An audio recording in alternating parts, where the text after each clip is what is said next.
All right, with that, we bring in retired four-star General Jack Keane, former Army Vice Chief of Staff, now chairman of the Institute for the Study of War, and a Fox News senior strategic analyst, the senior strategic analyst. General, good to see you as always. Thank you very much for being here. So should we be hopeful about this on the table deal and whether or not Hamas might take it and we might see these hostages freed? What's your assessment of the situation right now?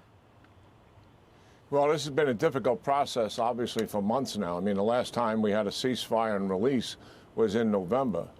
And Hamas, frankly, in the last couple of months, they put conditions on the table that they had not had there before. And I think it came from their realization that there was tremendous pressure on the Netanyahu administration, particularly by the United States and the president. So they were putting on the table a permanent ceasefire and remove all troops, and then discuss negotiations for a hostage release.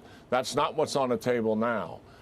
Much more modest proposal, 20 to 33 hostages released, like certainly a significant number of Palestinians to complement that. Return of Gazans to the north, that is something Hamas would be very interested in, and obviously increase humanitarian aid. I think what the pressure point here is the administration feels pressure because I really believe what they want is this war to stop. And they're going to start with a temporary ceasefire and hope that leads to a permanent end of the war and take the pressure off that obviously, as you're reporting here, is mounting on them quite considerably. The pressure on Netanyahu here is twofold. One is hostage release as soon as possible. And that's going on every single day in his face at home.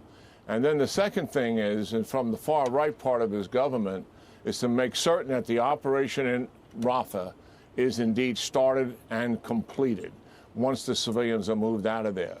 So this is a complicated process. It's been complicated for months. And hopefully something comes of the negotiations and we get something moving here in terms of hostage release.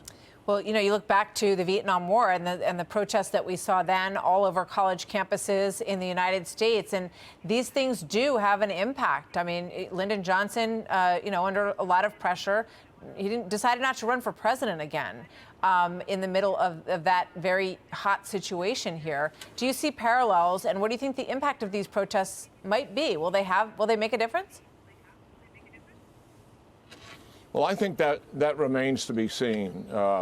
Certainly, if college presidents do what they should be doing here, they should and take control of their campuses so their students can function on those campuses and get the protests off the campuses and out on the street. I think that's a much better situation than what we obviously have now, which draws so much more attention to it when they're occupying buildings or disrupting the functions of a university. I was a platoon leader, company commander in that war, and I heard all those protests back home that were taking place there, and it certainly clearly weakened the political resolve of the administration and also of the Congress of the United States. So I think the scale of it is very different than what was taking place there. The means is very similar, though, in terms of starting with students and obviously growing into something much larger than that. It has those implications, but I think we're a long way from that. Just a minute left here, but what do you think Iran and our other adversaries think when they watch this sort of destabilizing element here in the United States?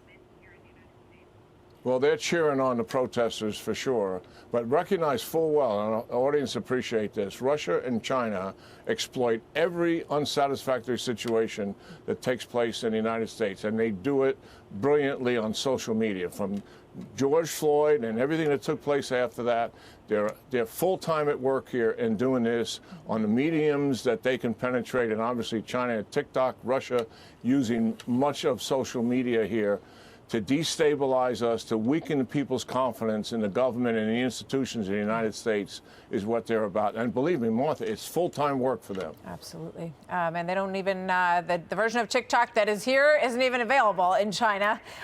So it is clearly, in that way, aimed at destabilizing our situation here. General Jack Keane, always good to see you, sir. Thank you so much for being here. Hey, Sean Hannity here. Hey, click here to subscribe to Fox News YouTube page and catch our hottest best interviews and most compelling analysis. You will not get it anywhere else.